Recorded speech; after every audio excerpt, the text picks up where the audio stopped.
So hello everyone, कैसे हैं आप? तो हम आखिरी एकदम लास्ट एक्सरसाइज पे पहुंच गए हैं। एक्सरसाइज आज 1.2 करेंगे। हमने इससे पहले 4 वीडियोस देख चुके हैं जिसमें हमने पूरा बेसिक्स कवर कर दिया है, जिसमें एलसीएम एचसीएफ क्या होता है ये बताया गया है, और थ्योरम कुछ कराई गए हैं, फंडामेंटल थ्योरम ऑफ अर्थमेटिक कराई गई है।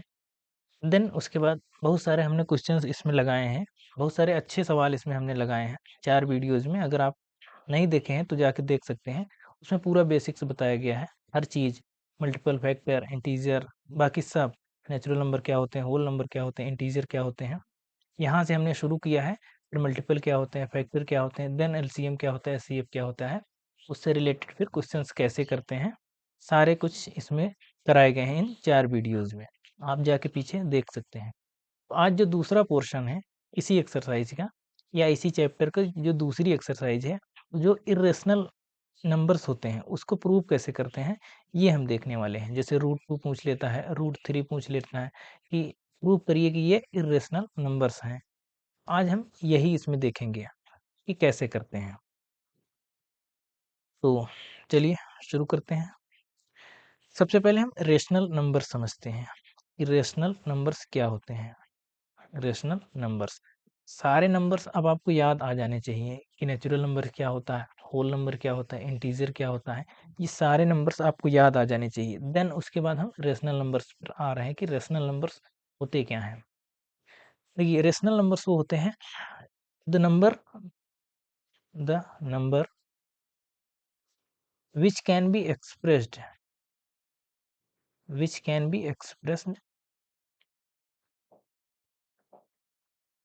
As P by Q. वे सारे नंबर जिन्हें पी बाई क्यू के रूप में हम एक्सप्रेस कर सकते हैं, व्यक्त कर सकते हैं। Where P and Q belongs to integer, जहाँ पर p और q इंटीजर होने चाहिए, and q not equal to 0 होना चाहिए, और q 0 ना हो।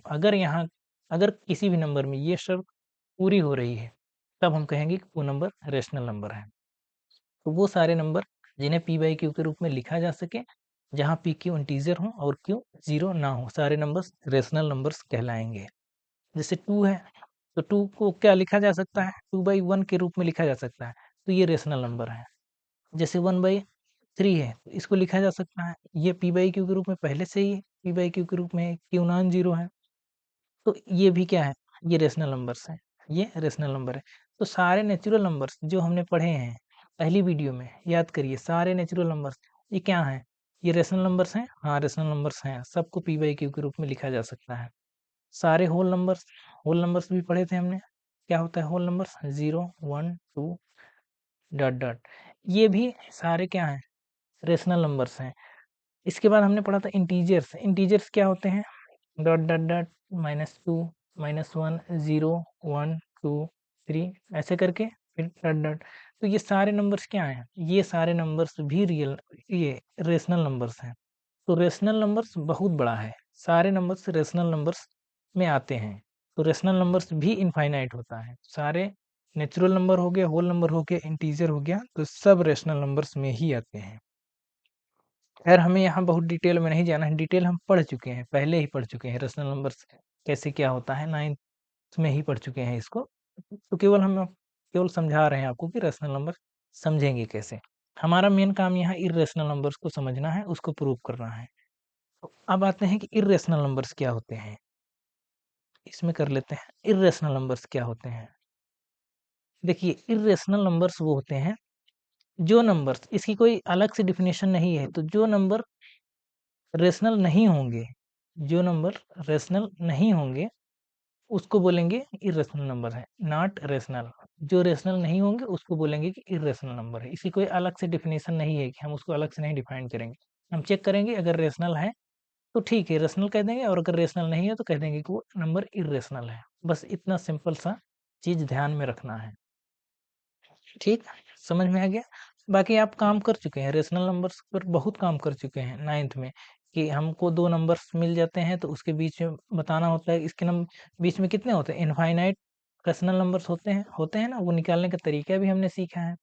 तो ये सारी चीज़ें हमने कर ली हैं, हमको केवल इर्रेशनल नंबर्स पर ही काम करना है। ये इर्रेशनल नंबर्स, इसको प्रूव करना है। कोई भी नंबर दिया गया, प्रूव करना है कि वो इर्रेशनल नंबर है। जैसे √2 हो गया, √2 इर्रेशनल नंबर है। क्यों है? थोड़ा-सा हम इसको बता देते हैं। जैसे √2 कहा जाए कि इर्रेशनल नंबर है, कैसे कहेंगे? क्योंकि इसको देखिए, पहली बात तो ऐसे लिखा जा सकता है √2/1। देखिए p/q के रूप में तो हो गया, ठीक है। जब हम रेशनल कहे थे तो 3 शर्त हमने बताया था, p/q के रूप में लिखा जाए, दूसरा पी क्यू ये इंटीजर होने चाहिए, और तीसरी शर्त बताई थी क्यू नॉट इक्वल टू 0 होना चाहिए। तो यहाँ देखिए p/q के रूप में तो लिखा जा रहा है, पहली शर्त पूरी हो रही, दूसरी ये तीसरी भी पूरी हो रही, क्यू नॉट इक्वल टू 0 है। ठीक, समस्या कहाँ आ रही है? समस्या यहाँ आ रही है, P Q belongs to integer है, क्योंकि जब √2 को रूट निकालेंगे तो ये निकलेगा ही नहीं, 1.414 करके ऐसे है, ऐसे आता जाएगा, ये कभी खत्म ही नहीं होगा। तो अगर खत्म नहीं होगा तो इसको p/q के रूप में लिखा ही नहीं जा सकता है। √2 को √2 को p/q के रूप में लिखा ही नहीं जा सकता, इसलिए ये रेशनल नंबर नहीं होगा, इर्रेशनल होगा। ठीक है, ये तो हुआ बाई अंडरस्टैंडिंग, यानी हम समझ का इस्तेमाल करके हम ये कह देंगे कि ये इर्रेशनल नंबर है। इसका प्रॉपर प्रूफ कैसे करते हैं, अब हम ये सीखने वाले हैं।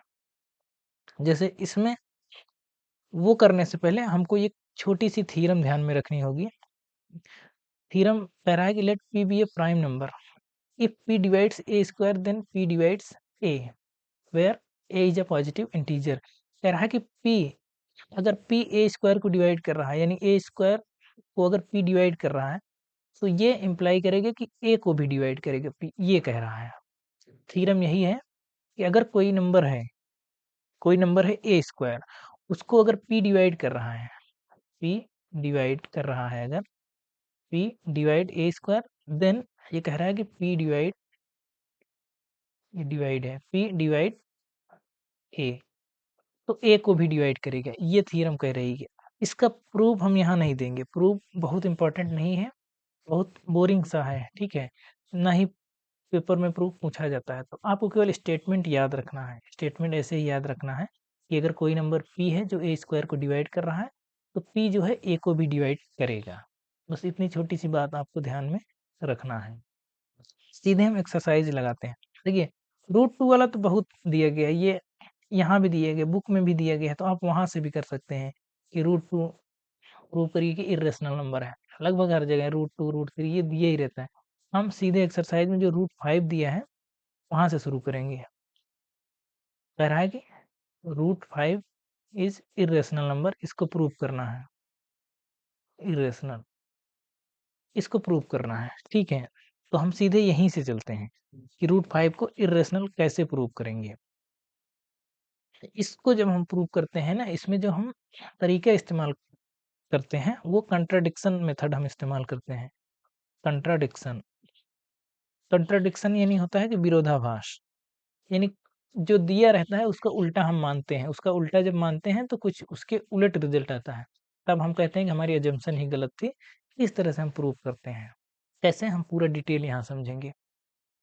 जैसे हमको प्रूव क्या करना है, √5 इज इरेशनल नंबर, तो हम इसका उल्टा मानेंगे कि √5, यहाँ लिखेंगे लेट अस एज्यूम, हम प्रूव लिख रहे हैं, थोड़ा सा ठीक से लिख देते हैं, यहाँ से हम प्रूव कर रहे हैं, ठीक। यहाँ लिखेंगे लेट अस अज्यूम, क्या अज्यूम करेंगे, इसका जस्ट उल्टा, let us assume √5 is rational number, is rational number.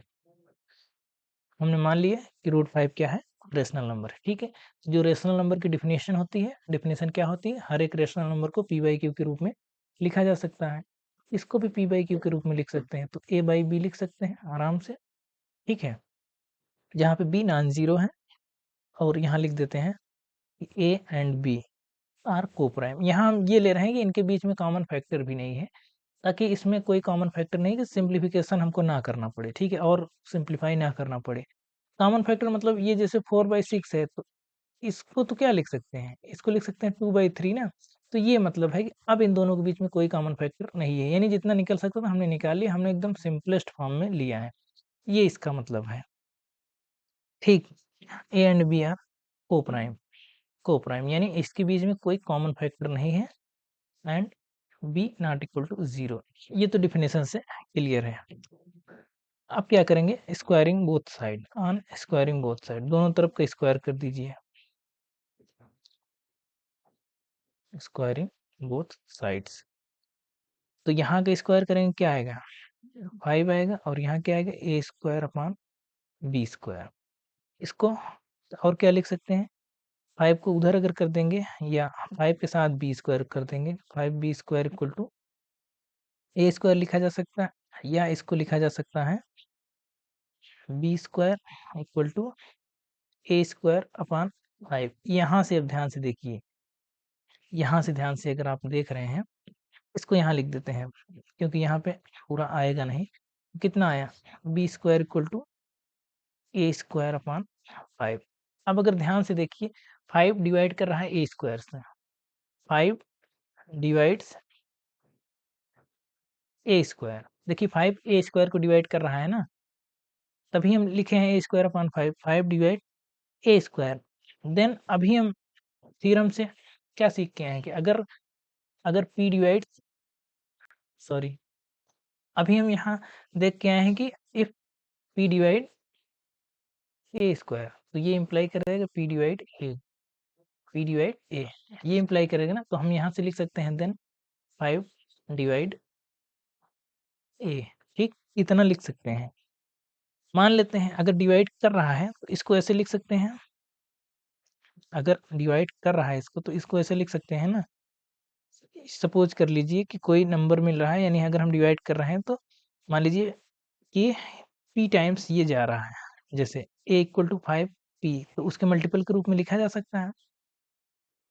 समझ पा रहे हैं आप, जैसे हम कहें कि 6, ठीक है, ये डिविजिबल है 2 से, ठीक है, 2 से अगर डिविजिबल है यानी 2 डिवाइड 6 है, अगर 2 डिवाइड 6 यानी 2 6 को डिवाइड कर रहा है, तो यानी हम 6 को 2 के मल्टीपल के रूप में लिख सकते हैं कि नहीं लिख सकते हैं, लिख सकते हैं ना। वही यहाँ हो रहा है 5 डिवाइड्स ए यानी अगर ए को डिवाइड कर रहे तो ए को 5 के मल्टीपल के रूप में लिख सकते हैं, लिख सकते हैं, जैसे ये हमने लिखा 2 इंटू 6, तो कोई न कोई नंबर तो मिलेगा यहाँ, तो यहाँ 3 मिला, हमने कहा यहाँ p मिल रहा है, बस a इक्वल टू 5p लिख सकते हैं। एक ए का मान यहाँ इसमें हम रख देंगे, ठीक है, इसमें रख देंगे, क्या मिलेगा, now b square equal to क्या मिला, ये ए का स्क्वायर करेंगे तो 25 पी स्क्वायर अपॉन 5 आएगा। तो यहाँ से जब बी स्क्वायर निकालेंगे तो ये कितना आएगा, 5 पचे 25, 5 पी स्क्वायर। यहाँ समझ में आया, यहाँ से बी स्क्वायर अपॉन 5 को यहाँ लिख लेंगे तो यहाँ कितना आएगा पी स्क्वायर, ठीक। ये अब यहाँ से ध्यान दीजिएगा आप, अब आप यहाँ से ध्यान देंगे, यहाँ से क्या करेंगे, इसका मतलब देखिए ये मिला बी स्क्वायर अपॉन 5 लिखे हैं ना इक्वल टू पी स्क्वायर, इसका मतलब 5 जो है वो बी स्क्वायर को डिवाइड कर रहा है, 5 पी स्क्वायर को डिवाइड कर रहा है। यहाँ लिखेंगे सो, उसके जस्ट बाद लिख रहे हैं सो 5 डिवाइड्स बी स्क्वायर, ये इम्प्लाई करेगा देन, इसका मतलब वही थ्योरम का इस्तेमाल कर रहे हैं, देन 5 डिवाइड बी, अगर 5 बी स्क्वायर को डिवाइड कर रहा है तो 5 बी को भी डिवाइड करेगा। और लेकिन हम मान के क्या चले हैं, हम जो मान के चले हैं कि ए और बी के बीच में कोई कॉमन फैक्टर नहीं है, लेकिन हम यहाँ 5 को क्या पा रहे हैं कि ए को भी डिवाइड कर रहा है, बी को भी डिवाइड कर रहा है, यानी ए और बी के बीच में कॉमन फैक्टर निकल के आया ना 5, तो वही हम लिखेंगे अब, this कंट्रा this contradict the assumption, this contradicts assumption that a and b are co-prime। ये उसी के तो उलट आ रहा है कि ए और बी को प्राइम है, उसी के उलट आ रहा है।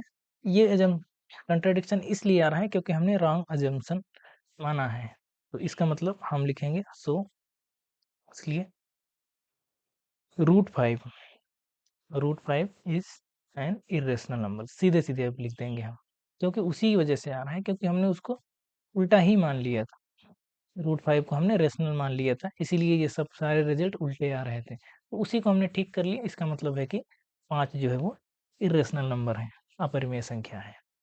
ठीक, तो ये है प्रूफ। प्रूफ बहुत कठिन नहीं है, थोड़ा सा लेंदी लग रहा होगा, लेंदी बहुत नहीं है, अगर आप इसको थोड़ा सा ध्यान में रखते हैं चीज़ों को तो बहुत लेंदी नहीं है, बस केवल लिखा गया है, बस थोड़ा सा लिखने में वही ज़्यादा है, बाकी कुछ है नहीं इसमें। इसी तरह से एक आध सवाल और करेंगे, बस एक सवाल और करेंगे बस, बाकी सारे सवाल सेम ऐसे ही लगेंगे, कुछ लैंग्वेज का भी फर्क नहीं है। आप एक दो सवाल अगर लगा लेते हैं, सारे सवाल कर लेंगे। एक थोड़ा सा इससे अलग करेंगे, यहाँ क्वेश्चन लिख रहे हैं प्रूव दैट, उसी एक्सरसाइज का ही, prove that 3 + 2√5 is an irrational number, is an irrational number, ये प्रूव करना है। सेम वही करेंगे, ये डबल ओ होगा, ठीक। प्रूफ ये तो और छोटा है, अगर हम √5 को कर लिए हैं तो उससे रिलेटेड अब किसी को भी कर लेंगे, जैसे उसी के उलट मानेंगे क्या, लेट अस अज्यूम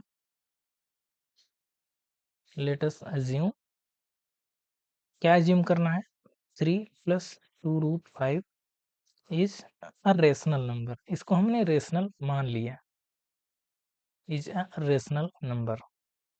रेशनल मान लिया तो हम रेशनल के इसमें लगाएंगे डिफिनीशन, रेशनल की डिफिनीशन क्या होती है, रेशनल नंबर्स को हम p/q के रूप में लिख सकते हैं, तो हमने लिख दिया p/q के रूप में, where a and b are coprime, a and b are coprime, यानी हम ये मान के चल रहे हैं इनके बीच में कोई कॉमन फैक्टर नहीं है और वो इंटीजर ही है, ए और बी इंटीजर ही है, ठीक है। And b not equal to 0, और बी 0 नहीं है।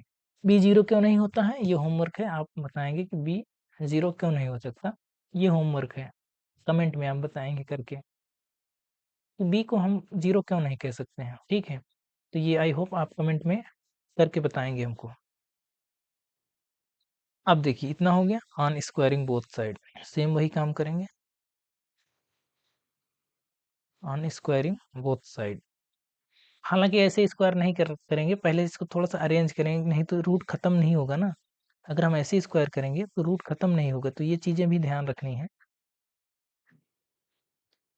पहले इसको अरेंज कर लेते हैं, इसको क्या लिखा जा सकता है, इसको लिखा जा सकता है 3, हम रेशनल को एक तरफ कर देंगे, इरेशनल को एक तरफ करेंगे, 3 - a/b = 2√5, इसको ऐसे लिखा जा सकता है।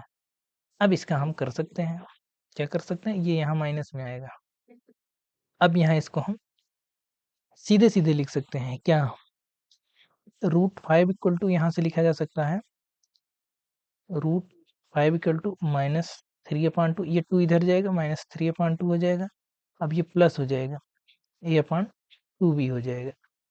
अब इस चीज को ध्यान से देखिए, इसके बाद कुछ नहीं है, इसके बाद सिर्फ थोड़ी सी लैंग्वेज लिखनी है, यहाँ लिख देंगे बस।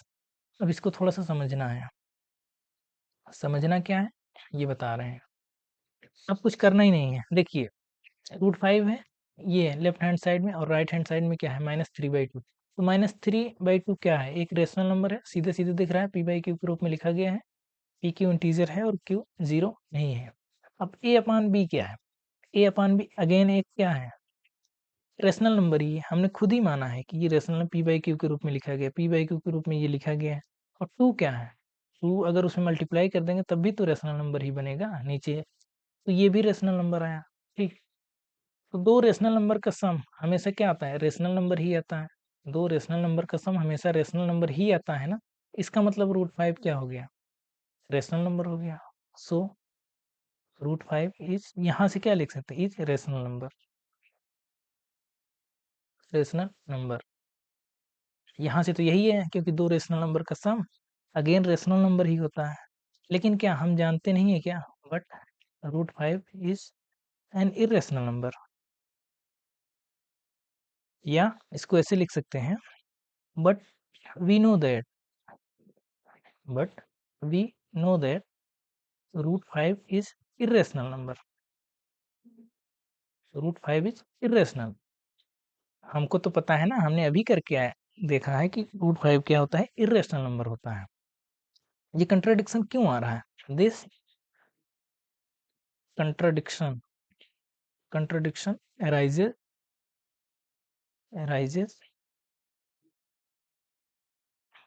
क्यों arise कर रहा है? because of our wrong assumption, क्योंकि हमारी assumption ही गलत है जो हमने शुरुआत में ही मान के चला था। because of wrong assumption, so सीधे सीधे अब रिजल्ट लिख देंगे। so 3 plus 2 root 5 is an irrational number, बस हो गया, irrational number। ठीक, ये है, इस तरह से आपको प्रूव कर रहे हैं। इसमें प्रूफ बहुत बड़े नहीं है, बहुत कठिन नहीं है, सिर्फ एक लिखने का तरीका आपको आना चाहिए। अगर आप उस तरीके से जा रहे हैं तो सारे प्रूफ इसमें सही होंगे। तो इसी तरह से इस एक्सरसाइज में सारे क्वेश्चंस हैं, सारे क्वेश्चंस आप इसमें लगाइए। आप √2 का लगाइए, √3 का लगाइए, √5 का तो हमने करा ही दिया है, √7 का भी पूछ सकता है। तो सब आप करके देख लीजिए, सब में एक ही तरीके, जैसे ये लगेगा वैसे ये लगेगा, वैसे ये लगेगा वैसे ही लगेगा। एक तो ये है, फिर पूछता है कि 2 माइनस √2 या 2 प्लस √2 या 3 प्लस 2√5 या 7 माइनस 2√3, ये सब ऐसे करके कुछ भी लिखा जा सकता है। ये भी कहेगा कि बताइए ये इरेशनल नंबर है। इस पर भी प्रैक्टिस आप लोग कर लीजिए, एक दो क्वेश्चन यहाँ से लगा लीजिए। अगले टाइप का है 1/√2, 1/√3 या 2/√5, इस पर भी आप क्वेश्चंस लगा लीजिए, सेम ऐसे ही लगेगा। इस पर भी आप 2-3 क्वेश्चंस लगा लीजिए, उसकी प्रैक्टिस हो जाएगी। तो कहने का मतलब ये है कि बिना लगाए, बिना अभ्यास के नहीं कर पाएंगे। वहाँ अगर सोचेंगे 1-2 सवाल यहाँ लगाएंगे तो वहाँ डायरेक्ट लगा लेंगे तो नहीं लगा पाएंगे। तो आई होप आपको यहाँ तक समझ में आया होगा। ये वीडियो यहीं तक रखते हैं, इस वीडियो को यहीं तक रखते हैं। अब इसके बाद जो चैप्टर सेकंड शुरू होगा वो अगली वीडियो से आपको मिलेगा। चैप्टर सेकंड पॉलिनोमियल का चैप्टर है, पॉलिनोमियल का चैप्टर चलेगा, कल से चलेगा। डेली आपको एक वीडियो मिल रही है चैनल पर, डेली एक वीडियो मिल रही है। इसमें हम क्लास 9th लेके चल रहे हैं और क्लास 10th लेके चल रहे हैं, दोनों हम लेके चल रहे हैं। एक दिन 9th का आता है तो एक दिन 10th का आता है। जल्दी ही दोनों की एक एक वीडियो मिलने लगेंगी, डेली 2 वीडियो जल्दी ही मिलने लगेंगी। अभी फिलहाल एक ही मिल रही है। सिलेबस आपका बहुत जल्दी कंप्लीट हो जाएगा, बहुत जल्दी कंप्लीट करेंगे सिलेबस, तो उसकी चिंता आप मत करिए। आप केवल लगाते जाइए, आराम से लगाइए, सवालों को समझ के लगाइए। बाकी कहीं कोई समस्या हो रही है तो आप कमेंट करिए, कमेंट करके पूछ सकते हैं। और हाँ, चैनल को शेयर करिए, और अगर सब्सक्राइब अभी तक नहीं किया है तो सब्सक्राइब ज़रूर करें और बेल आइकन को भी प्रेस कर लें, बेल आइकन ज़रूर प्रेस करें। ठीक, तो मिलते हैं नेक्स्ट वीडियो में, तब तक के लिए थैंक यू।